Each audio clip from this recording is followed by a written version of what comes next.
Pinauna na po kami ako. Pinauna na tayo. Buti na lang. Para hindi na tayo nakikipagsiksikan.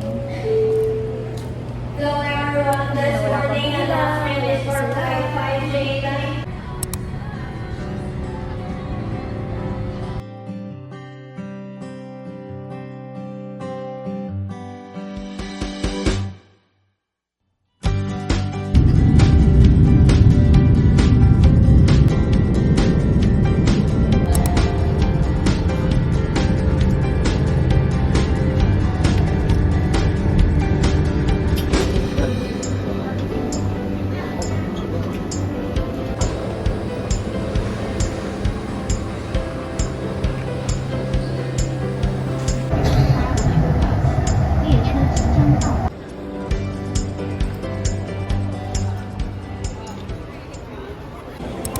Hello guys, good morning. Ano oras na? We are at the Hong Kong International Airport Terminal 1 at hahanap kami ng foods. Ayaw mo? Bakit? Dami tao? Hanap pa tayo? Gahanap lang kami ng kakainan. Hindi pala ako nakapag-good morning kanina. Kasi nahihiya talaga ako mag-vlog. Nahihiya pa din ako mag-vlog ngayon.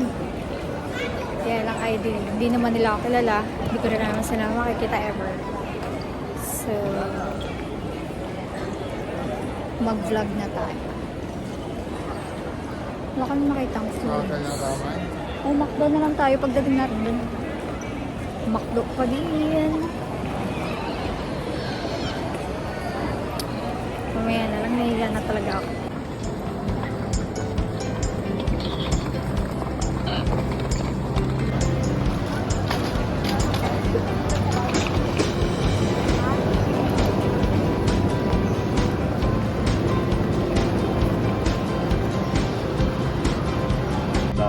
So double check your sitting area and also all the luggage in the trunk before you left the bus.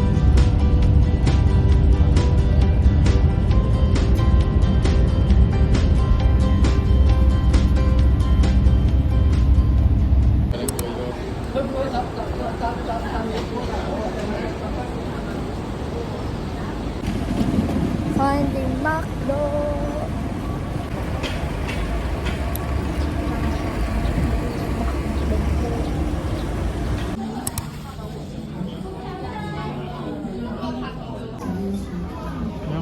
Rate mo. Anong rate? Out of 10. Pag-rate tayo ng food. 6. Mga 7.5.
We are going to MTR station.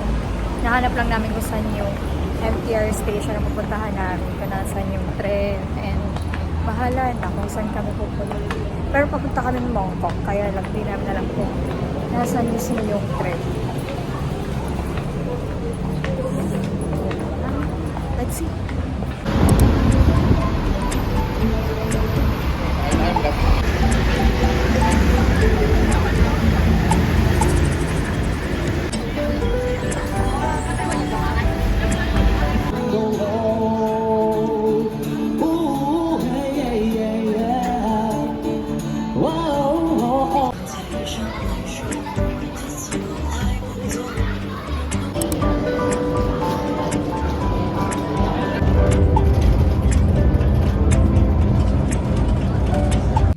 Hello, kakauwi lang namin. At galing kami sa bayan. Sa bayan. Galing kami sa Mongkok. Pero feeling ko hindi siya yung center or bayan, parang city ng Hong Kong. Feeling ko may isa pa. Nakakapagod. Nakalimag. Remove ng makeup. Habang chumichika.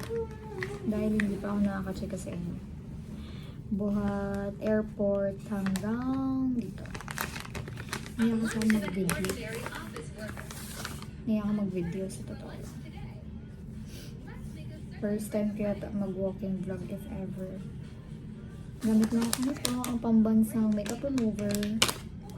Experience-wise, parang okay naman siya. Madali lang din ang madali lang ang transpo, train station lang, balikan. Basta dapat may octopus card kayo para hindi kayo mahirapan.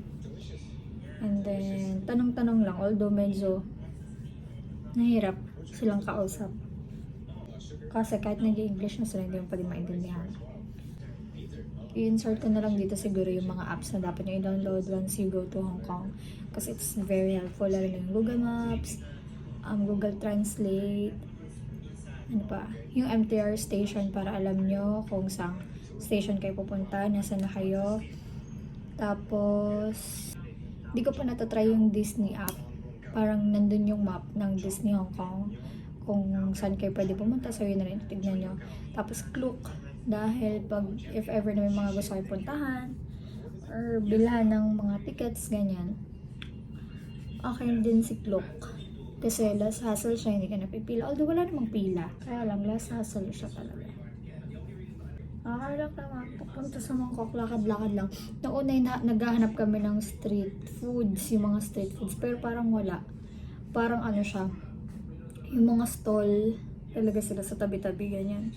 Tapos nakita din namin yung parang Changi, or parang Sabi de Visoria vibes na mga bilihan ng pasalub, pero di naman kami nakabili. Siguro hindi pa. Baka balikan namin or bukas sa city tour. Hindi ko din alam. Siguro hindi. Ewan ko, basta may mga nakita naman kaming pwedeng bilhan ng pasalubong. Tapos banana. Siguro parang nag-canvas lang kami kanina. So, uli-uli lang din sa area kasi free time namin ngayon. Tapos kumain lang kami ng mga ilan-ilan, nabusog naman. Meron pa ako ditong tinabi na food, pero hindi ko siya kasi nung nagustuhan. Yan. So, dim sum siya. Tapos, ayan, nakita. May mani. Madami siyang mani sa loob, pero masarap naman siya. Okay lang dun. Siguro ba kami in a while kasi bibili kami ng water. Wala kaming tubig. Tsaka chips, snacks. Just in case magutom kami kasi lang kami street foods. Madami ako na-miss na kwentos. Lalo na nung sa airport pa lang kasi 'di ba? First international travel ko siya. So, first time ko maka-encounter ng immigration, yung mga ganyan. Pero hindi ko naman pala dapat ikakaba yung immigration. Sobrang laro lang ng tanong nila. Magkasabay din kasi kami Justin.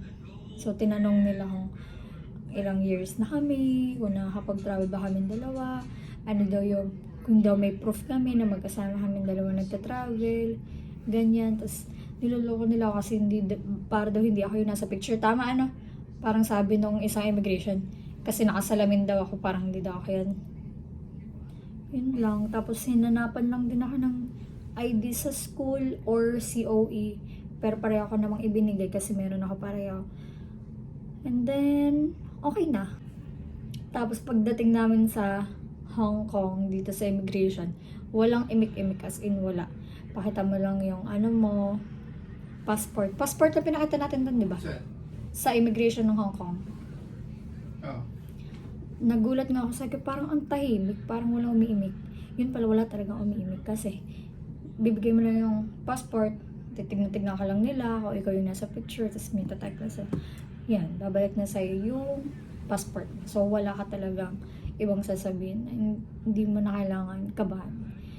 And then yun lang, pagkadating namin dito ay doon sa airport ng Hong Kong, nantay lang namin yung aming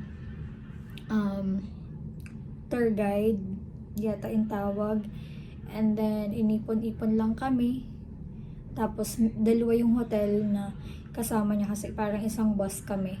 Yung isang hotel, yung kalahati, first half nung batch namin. Then itong second batch, itong sa Panda Hotel na ngayon yung mga kasama namin. And nag-check-in, ang check-in time talaga is 3 o'clock. So nakarating na kami dito ng by 12:30 siguro. By 12:30, and then yun, naguli-uli lang kami, kumain lang kami sa McDo. Inikot na naman yung place dito sa baba kasi may para siyang mall, ganun. Tapos ang daming mga bilihan din dyan sa labas, tapos mga restaurants, mga ganun. So inulian lang namin siya, and then bumalik kami dito ng siguro mga 1 before 2, parang ganun. Malapit na mag 2. Tapos by 2:15, sobrang init na namin. Nagtanong na kami sa front desk kung pwede kung available na tong room para makapagpahinga. So, yun. Available naman na siya agad kahit hindi pa 3 o'clock. So, pumunta na kami agad dito. Tapos pagdating namin, nagpahinga, naligo, tapos natulog. Tapos yun. Umalis na kami, papunta na kami sa station. Nung una, sa station, sobrang nahihirapan kami kasi hindi namin alam kung nasan yung MTR station. Pero, yun, kailangan nyo lang din talagang magtanong. Kahit nakapagtanong ka na dun sa isa, tatanong ka ulit. Kasi, minsan, hindi din tayo naintindihan. So, may language barrier na, parang hinahapo ako. Parang may language barrier. Hindi kayo kasi naintindihan. So, magtanong ka na magtanong. Parang dalawang tanong lang naman kami. So yun, naintindihan na namin, alam na namin yung gagawin. Pagdating namin doon, tap lang ng octopus card, nakapasok na kami. Tapos may makikita naman kayo sa taas, insert ko lang siguro yung clip. May makikita kayong sa taas kung nasa na yung station nyo. So, aabangan nyo lang mapunta kayo dun sa, or yung color nung station na pupuntahan nyo, ibig sabihin nandun na kayo. So yun lang, pagbalik ganun din, tinignan lang din namin, sobrang dali ng transportation. And yun, so siguro nalabas na lang muna kami saglit, then tutulog na kasi maaga pa kami bukas at maaga pang breakfast. So